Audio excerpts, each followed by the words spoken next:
We've got the top 10 deep dive waiver wire ads coming up next on Beat the Odds. Don't go anywhere.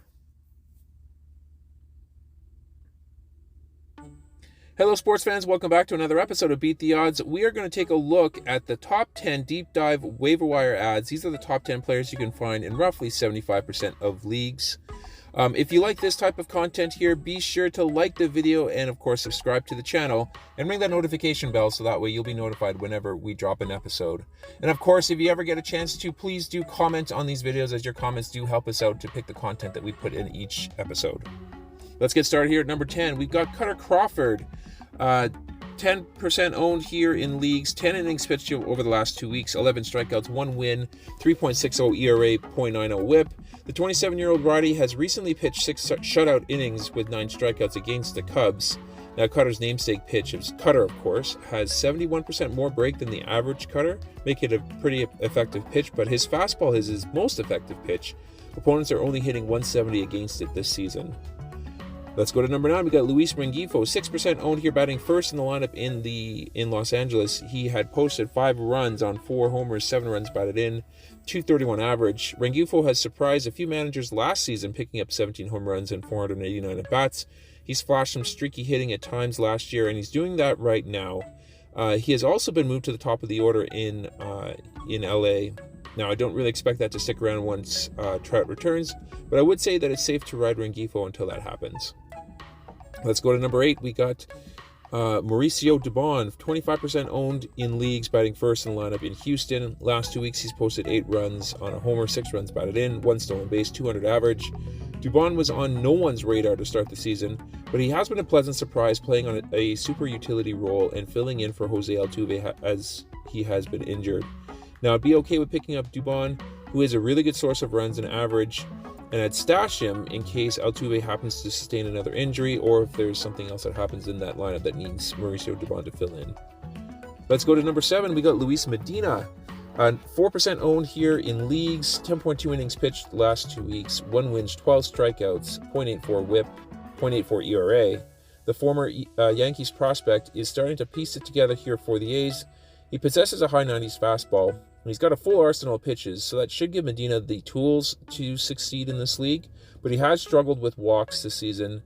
The nice thing, though, is that he's only allowed 5 walks in his last three starts combined, and he faced against tough offenses in Boston and Houston. So if that trend happens to continue, he should post a really solid second half this season. Let's go to number 6. We got Max Kepler, 5% owned, batting cleanup in Minnesota. Last 2 weeks, he scored 7 runs with 2 homers, 7 runs batted in, 341 average. He's consistently overlooked as an offensive talent. He's certainly a defensive wizard, and he's been quietly posting some really nice slugging numbers, hitting in the cleanup spot in the Minnesota order this season. The fact that he's available in 95% of leagues is pretty laughable, considering he could end up with a 30 homer and a 250 season here for the rest of the year. Let's go to number 5. We got Yasmani Grandal, 13% owned, batting 5th in the lineup in Chicago. Last 2 weeks, he's posted 5 runs, scored 2 homers, 8 runs batted in on a 286 average. Grandal is probably your best choice for a catcher that's widely available. The 34-year-old has still got some pop in his bat, and he's hitting in a favorable spot in the lineup. And of course, there is likely some big changes coming in Chicago, which could grant Grandal some more playing time, either more at catcher or just probably picking up some extra DH at bats as the season goes on. To number 4 we go. We got Nolan Jones, 22% owned in leagues, batting 5th in the lineup in Colorado. Last 2 weeks, he's got 4 runs scored, 4 homers, 8 runs batted in, and a stolen base, hitting 250.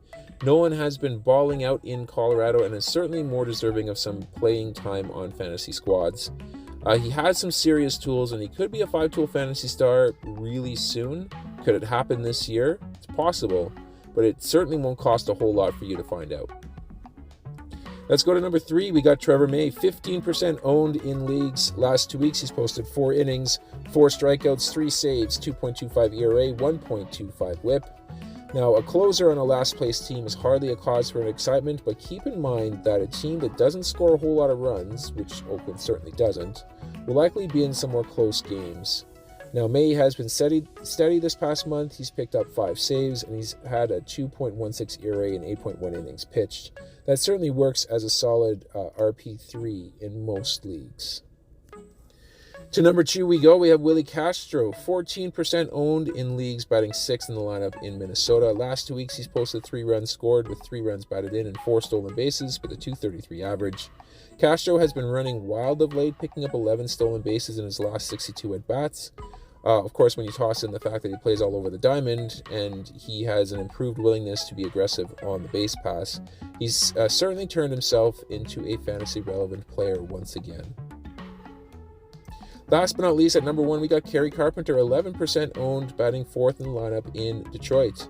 Last 2 weeks, he's posted 5 runs, 3 homers, 11 runs batted in, and .314 average. Carpenter has proven to be the best offensive threat that the Tigers have at the moment. He has sported an .830 OPS on the season. Now, Carpenter doesn't hit the ball overly hard, but he hits the ball well, and it has a tendency to be able to drop for some base hits. Now, of course, the fact that he's hitting cleanup is a huge bonus for Carpenter, and that's going to really set him up to have a nice, strong second half of the season. And that's going to do it here for this episode. I hope you guys enjoyed it. If you did, please leave a like on the video, and of course, subscribe to the channel for more content like this. We are going to sign off for now, but we are going to catch you guys on our next episode.